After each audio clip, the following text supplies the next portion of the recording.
ఈ ప్రభుత్వాలే మనకు సహకరించలేదు. జీవితాలు ఎలా అయిపోయాయి?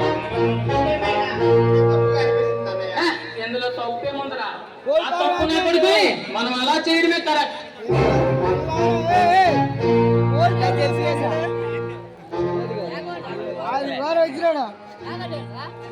విశ్వకర్ణ అతి తక్కువ టైంలో డబ్బులు సంపాదించే ఎవరా నువ్వు? నన్ను కలవాలనుకున్నవాడు చెప్పులు బయట విడిచిపెట్టి రావడం తెలియదా? మీ నాన్న ఒక ఫార్మర్, అది ముందు నువ్వు తెలుసుకొని మాట్లాడు. విశ్వ గుడి మెట్ల దగ్గర అడుక్కునే నువ్వు చెప్పులు బయట పెట్టి రమ్మంటావా? నీ ఇల్లు ఏమైనా ఆలయమా? నువ్వు ఏమైనా దేవుడివా? ఎక్కువ మాట్లాడుతున్నావు. మా సంగతి ఇంకా పూర్తిగా తెలియకుండానే మాట్లాడుతున్నావా? మీ గురించి తెలుసు, మీ జాతకాల గురించి కూడా తెలుసురా. ఇండియాలో అతి పెద్ద రాజకీయ నాయకుల అనామక డబ్బుని 10% తీసుకొని ఈ రోజు ఒక కేంద్ర మినిస్టర్ ని బ్లాక్ మెయిల్ చేసే స్థాయికి ఎదిగారా మీరు? మా బలం ఏంటో నీకు ఇంకా పూర్తిగా తెలియదా? ఏం నోరు లేస్తుంది? కన్నుల కొద్ది పొగరు, వేల కొద్ది మనుషులు, కోట్ల కొద్ది ఆస్తులు, ఏవి నీ చావును ఆపలేవురా. వాయిస్ లో వాల్యూమ్ పెంచద్దు. 10 నిమిషాలు పర్సనల్ గా తీసుకుంటే నీకు ఫ్యూచర్ ఉండదు. 92 మంది ఎమ్మెల్యేలు 16 మంది మంత్రులు పెట్టుకుని గవర్నమెంట్ కంట్రోల్ చేసే నాతో ఎంత పొగరుండాలరా? నీ పొగరు నా దగ్గర కాదురా. న్యాయం జరగడం కోసం ఎంత మందినైనా చంపుతా, ఎంత మంది ఎదురొచ్చిన ఎన్ని తలలైనా తీస్తా, న్యాయం జరిగేలా చూస్తా. రే చాణక్య, నీ సంగతి నాకు తెలియదు అనుకుంటున్నావా? నువ్వు అనాదే. నీ సంగతి నాకు తెలుసు చాలా. ఇంకేమైనా చెప్పనా? నీలాంటి మొండి గుర్రాలను చాలా మంది చూసాము. వాటిపై స్వారీ చేసుకునే ఎంత దూరం వచ్చాంరా.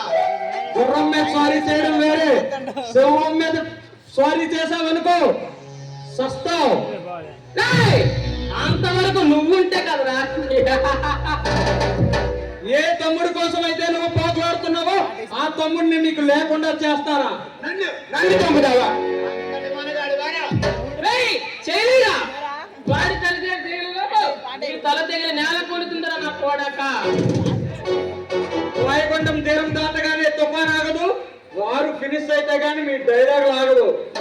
ఈ 6 అడుగుల పౌరుషంలో అరంగులం ఎమోషనల్ మాత్రమే చూసావు. మొత్తం చూసావనుకో మాడి మసైపోతావు. నాకు మేము మాడి మసైపోవడానికి మేమేమైనా కాగితాలు అనుకుంటున్నావురా? అడవుల్లో తిరిగా చిరుతలో.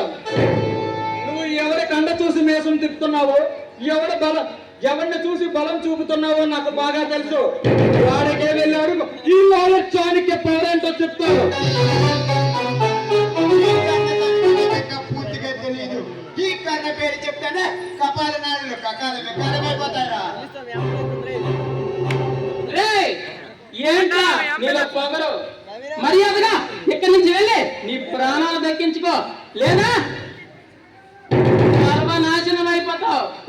దాంతో పెట్టుకుంటే నన్ను కొట్టినట్లే, దాన్ని పట్టుకుంటే నువ్వు చచ్చినట్లే.